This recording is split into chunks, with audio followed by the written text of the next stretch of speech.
o particular não pode, por vontade própria ou revolta, chegar e matar uma pessoa, senão ele vai ser processado por homicídio. Não Certo. matarás. Então é universal para todos os estados modernos. Essa é uma cláusula pétrea da Constituição. Aí existem as exceções, né? Que a gente não vai entrar, senão vai ficar muito complexo. Mas existem as exceções. Certo. Tipo autodefesa e tudo mais, entendeu? Defesa do patrimônio. Isso, tá bom. Então, isso é uma cláusula. E aí ele falou que isso ocorre na Torá com o decálogo, os 10 mandamentos. Que Que os na- 10 mandamentos eles servem como Também? princípio, né? Certo. Então, por exemplo, vamos pegar outro exemplo. O não roubarás. Certo. Então, por exemplo, todas as constituições, elas preveem o surgimento de uma lei, porque a Constituição é isso, a Constituição, ela constitui o Estado. Certo. E aí ela vai prever que norma vai ser regulamentada para poder condenar na esfera penal quem fizer isso, aquilo, outro, quem roubar. Aí no Código Penal, que deriva da Constituição, a Constituição mandou fazer uma lei. Aí ele vai dizer como é que é o roubo. Ele vai dizer quem é o ladrão, vai explicar quem é o objeto de roubo, como que pode acontecer a circunstância, quando ela é agravada ou não. Ela deriva da Constituição. Então a gente pode, por analogia, muito bem dizer que a Torá, ela é a Constituição de Am Israel, porque através da Torá nós estamos juntos, o povo judeu. Então ela é a Constituição, ela nos une, ela que Certo. nos une e nos obriga a fazer, entendeu? Não porque é uma lei imposta, sim porque ela é uma verdade absoluta e eterna. É com base nisso que surge a conceituação de o princípio de Constituição. É daí que surge o princípio, né, Sim, mas para a criação da Constituição. tudo bem. Agora só, o que essa cláusula pétrea ela tem de diferente? Ela é uma coisa Ela específica? não pode ser alterada. Se ela for alterada, ela destrói o Estado. Exemplo, uma revolução. Não estão brigando porque a criminalidade está muito alta e tem que ter pena de morte. Mas a Constituição prevê que não tem pena de morte, exceto se estiver em guerra e for uma pessoa que está levando informação do governo brasileiro para o Estado que é o inimigo. Tem isso? Tem. No direito brasileiro tem, na Constituição tem. Mas as pessoas estão tão revoltadas com a Certo. criminalidade que elas entram num movimento para dizer: não, a gente quer pena de morte. Então tem que dissolver o Estado e fazer uma nova constituinte, e fazer uma nova Constituição onde tem para determinados estados, como, por exemplo, nos Estados Unidos, a pena de morte. Então os estados, pela federação, vão determinar quem vai ter pena de morte, qual estado, se Sergipe, entendeu? Se Pernambuco, se São Paulo, se Rio de Janeiro vai ter pena de morte ou não. Os estados vão decidir por Constituição do estado. Ele vai dizer, aqui no estado de São Paulo deve ter pena de morte. Entendeu? Aí vai dar uma justificativa. Então, isso aí, por exemplo, é uma cláusula pétrea. Entendeu? Vida. A pena de morte, não matarás. Pra gente, atualmente, é uma cláusula pétrea. Para mudar isso de não matarás, tem que dissolver, acabar com a Constituição de 1988 para poder criar uma nova. 1988? É. Só isso? Porque antes tinha outra, né? Ela foi aperfeiçoada, mas ela é do período ditatorial, da ditadura. Ué. Então, mudou e aí agora... Só a gente 1988? já dos Estados Unidos, né? Vem de lá de Certo. século XVIII. Só que, assim, tem muitas falhas, né? Certo. Tem muitas falhas. E outra, a nossa lei de gigantesca tem um monte de emenda constitucional, mas nunca a emenda constitucional que vai alterar a Constituição, ela nunca mexe em cláusula pétrea. Isso é proibido. Para mexer com cláusula pétrea, que é o não matarás, não roubarás, tem que dissolver a Constituição e fazer uma nova constituinte, que é juntar pessoas sábias, né, do direito e do cenário político e tudo mais, né? Todos juntos vão decidir Tá bom? que, por exemplo, tem que ter pena de morte para quem quiser, para o estado que quiser. Tá bom, legal. Caso contrário, não tem como. Por exemplo, o estado de São Paulo passou uma lei que prevê a pena de morte para quem praticar homicídio hediondo. Crime hediondo, pena de morte.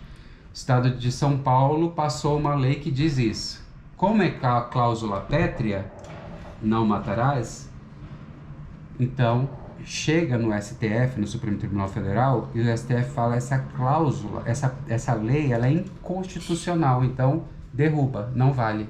Ela não tem validade nenhuma. Entendeu? Isso é uma cláusula pétrea. Que vem da... Tá bom? Que vem Baruch Hashem da Torá. Que é a primeira que fala, né? Certo, certo.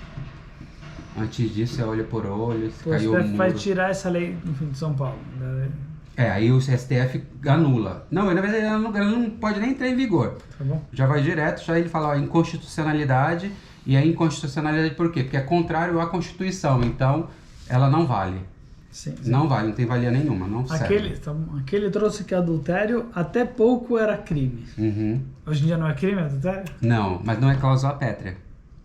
Não está escrito lá na Constituição como cláusula pétrea. Tá bom. Que, não, olha, você não pode trair sua esposa. Não existe isso. Isso é pouco tempo, coitada da mulher, ela nem tinha seus direitos garantidos. Né? Tá bom. Então, assim, não podia nem votar. Não podia nem votar. Daí que vem esses ditados de que o homem, por trás de um grande homem, tem uma grande mulher, por exemplo. Vem da ditadura, da época da ditadura e antes da Constituição. Aí, só que hoje não, hoje a mulher tem seu espaço, né? E direito de voto independente, ela vota independentemente. Certo. Aí, então, continuando. Destaque especial merece o quarto mandamento, o de guardar o Shabat, o sábado, embora outros povos tivessem festivais religiosos no quais não trabalhavam, ou feriados concedidos pelos governantes. A característica marcante do Shabat judaico era seu caráter perpétuo e o fato de se estender também aos seus escravos, aos estrangeiros e até mesmo aos animais domésticos. Olha só que interessante. Não trabalharás tu, teu servo e o servo do seu servo, e nem os seus animais. Certo. A prática de um dia de descanso, não somente para permitir a recuperação do desgaste causado pelo trabalho, não somente para isso, mas também para propiciar ao indivíduo uma oportunidade de oração e reflexão. E foi adotada pelo cristianismo e pelo Islã, e posteriormente pelas legislações laicas, e incorporando seu direito constitucional e ao trabalhista, sendo considerado, na opinião do rabino Gunther Plaut, a contribuição mais original de Israel à lei do mundo. Seria o quê? Domingo? Não, que tem a obrigatoriedade, todo trabalho tem a obrigação de conceder um dia de repouso. Certo. O dia de repouso. O dia de repouso. Semana. Não, o dia de repouso por semana, e se não em uma semana, tem que pagar a mais, como se fosse uma punição para ele não fazer sempre, né? Então, assim, tem que ter o dia de repouso semanal. E o dia de repouso semanal, ele é um reflexo do princípio de Shabat. Só que aí, na lei secular, a gente tem o entendimento de que pode ser qualquer dia. Certo. A gente não, né? Existe na lei. Que pode ser qualquer dia da semana.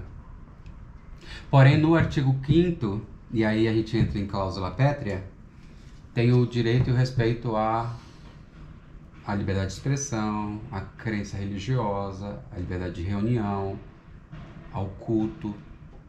E aí, por conta disso, do artigo 5º da Constituição, que é como eu te falei, ele manda criar a lei, criou-se uma lei que, quando for motivo, quando for por motivo religioso, a pessoa não pode ser obrigada a a fazer nenhum tipo de trabalho, nem na universidade, nem em qualquer outro lugar. Ela tem que ser abonada e não pode ser prejudicada. E aí que entra o que eu já até pedi lá na sinagoga, o termo, né, de dizer, porque antes pediam, né? Eu não sei se ainda estão pedindo, mas pede um termo que seja assinado pela sinagoga ou pelo líder religioso, Certo. dizendo que aquela pessoa guarda o sábado, por exemplo, guarda Shabbat. Esse rapaz, ele ou essa moça, ela é membro da nossa congregação, e religiosamente guarda os sábados. Que aí, só apresentar isso aí já é lei. Ele não pode dizer assim, não aceito esse documento. Não, então eu te processo. Aí você perde ainda, já tem que me pagar. Entendeu? Isso é lei. Lá no Mackenzie, quando tem prova por exemplo, no Mackenzie, quando tem prova quando tinha prova, antes da pandemia, prova de mestrado e pós-graduação, era no sábado. E aí, quando os testemunhas e os judeus começaram a reclamar, eles fizeram excepcionalmente, quando comprovado, no domingo. Entendeu? Ou na segunda. Aí eles determinavam dentro do calendário deles. Mas isso eu sempre soube. Antes da lei, o Mackenzie já estava fazendo. Por quê? Porque o Mackenzie é presbiteriano, então eles prezam pela religiosidade alheia. Porque eles querem ver a sua religiosidade preservada. Porque eles são confessionais. Vem daí. Vem do Shabbat. Da lei do Shabbat. Interessante, né? Sim, sim. Lembra que eu te falei outro dia? Eu falei assim que, nossa, tudo que quando a gente estava estudando Talmud, que eu falei, nossa, eu gosto de estudar Talmud porque eu vejo a eficácia, né, e a relevância vinda principiológica daí, eu vejo na lei de tudo que eu já estudei até hoje. Isso é muito bom. Interessante, sim, sim. Eu não sabia, foi interessante. Tem muito, viu? Você acha que se eu parar para anotar, nossa, eu consigo ficar o dia inteiro te falando de quanto que é parecido. Por isso que o trabalho da pessoa que você me contou é muito relevante. É muito relevante. Para diminuir, mitigar o antissemitismo e para mostrar, certo. Olha, então, sociedade, né? Tipo, começou aqui. Certo. Né? Começou aqui, sociedade. Então, assim, vamos respeitar todo mundo, né? Viver em amor, porque amarás ao próximo. Aí continua. Ainda no campo do direito constitucional, a Torá dá um destaque especial à administração da justiça, sobretudo no livro de Deuteronômio, cujo capítulo 16, versículo 20, traz a exortação: a justiça perseguirás, para que vivas e possuas a terra que te dará o Senhor teu Deus. O versículo 18 do mesmo capítulo dispõe: juízes e oficiais porás em todas as tuas portas, que o Senhor teu Deus te der entre tuas tribos, para que julguem o povo com a devida justiça. Os comentaristas da Torá entendem que esse dispositivo se dirige ao povo no qual residia o atributo final de designar os juízes entre os anciões e sábios, encontrando-se aí o embrião da separação dos poderes. Uhum. Embora ocasionalmente alguns reis também administrassem justiça, como Salomão, nos demais povos da antiguidade e até mesmo posteriormente, o poder de nomear juízes pertencia exclusivamente aos monarcas. Quer dizer, ele nos traz aqui então uma ideia que pela Torá, então, ele primeiro traz um versículo famoso, né? Tzedek, tzedek tedov, justiça perseguirás. Uhum. E ele nos traz que juízes e oficiais porás em todas as tuas portas, mas quem deve fazer isso? Se dirige ao povo, no qual residia o tributo final de designar os juízes entre os anciões e os sábios, que eles deveriam designar, encontrando-se aí o embrião da separação dos poderes, e não que o rei fosse aquele que fosse optar pelos juízes, que obviamente aí ia ficar uma situação. Hoje em dia, um pouquinho, o presidente, não sei exatamente, acaba podendo ou não? Só Não. pro STF. Só para Que tem cunho político, né? Então, mas o aí STF, acaba... nem todo mundo no STF é juiz, tá? Ah, entendi, então. Na verdade, a minoria, É juiz? Fux é juiz de carreira. Sua? Tem, assim, conta assim nos dedos, eu não vou lembrar agora, né? Mas é o que eu posso te dizer, quem não é, né? Quem não é Dias Toffoli, era advogado e foi levantado a condição de juiz do... Mas existe na Constituição a previsão de que o chefe do Estado pode nomear pessoa de notório conhecimento jurídico ao cargo de juiz. Já na Torá, isso aí, na verdade, eu queria até te pedir para a gente estudar um dia, porque eu acho muito bonito os juízes. A maneira como os juízes, eles, como, né, o Instituto dos Juízes surge, né, para o povo de Israel. Porque era muito difícil eles errarem, né?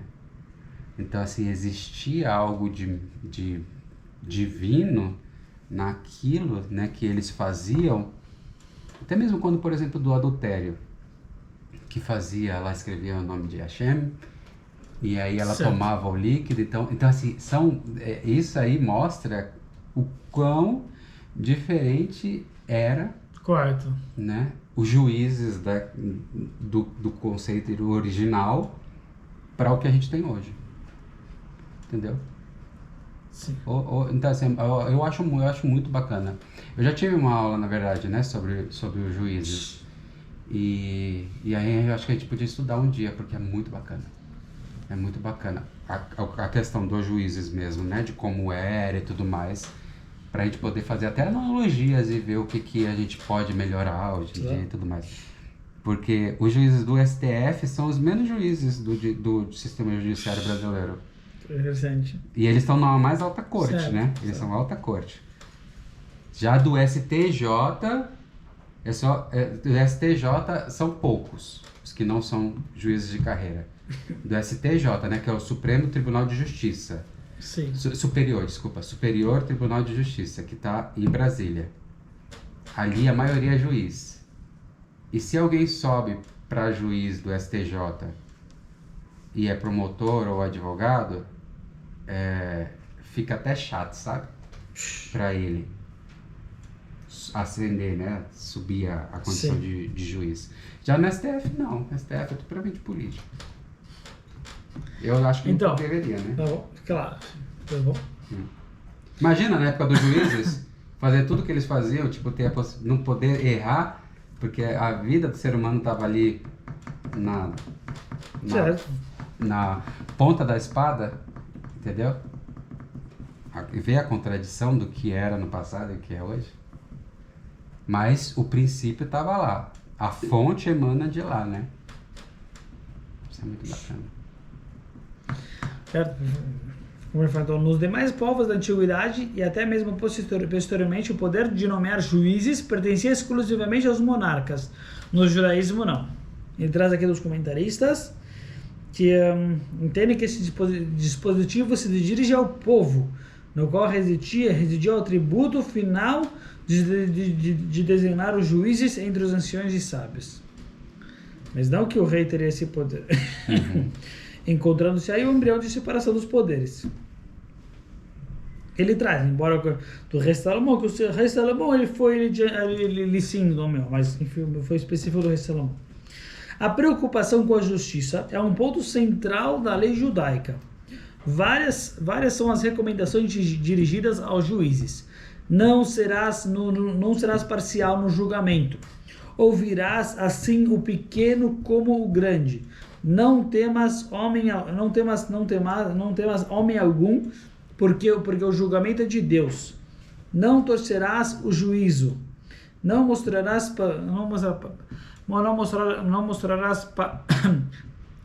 parcimônia. Parcialidade. Parcialidade, nem tomarás suborno, porque o suborno cega os olhos dos sábios e perverte as palavras dos justos. Não farás injustiça no juízo.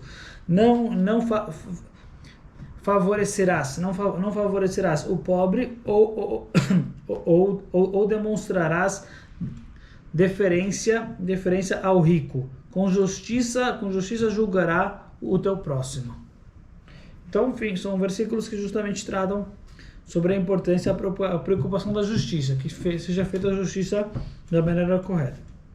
Este senso de justiça guarda um caráter nitidamente social, incomum naquela época. Nota-se um cuidado especial na proteção do estrangeiro, do órfão e da viúva. Ele traz aqui de Êxodos 22 e 21 e Deuteronômio capítulo 10, 18 e 19.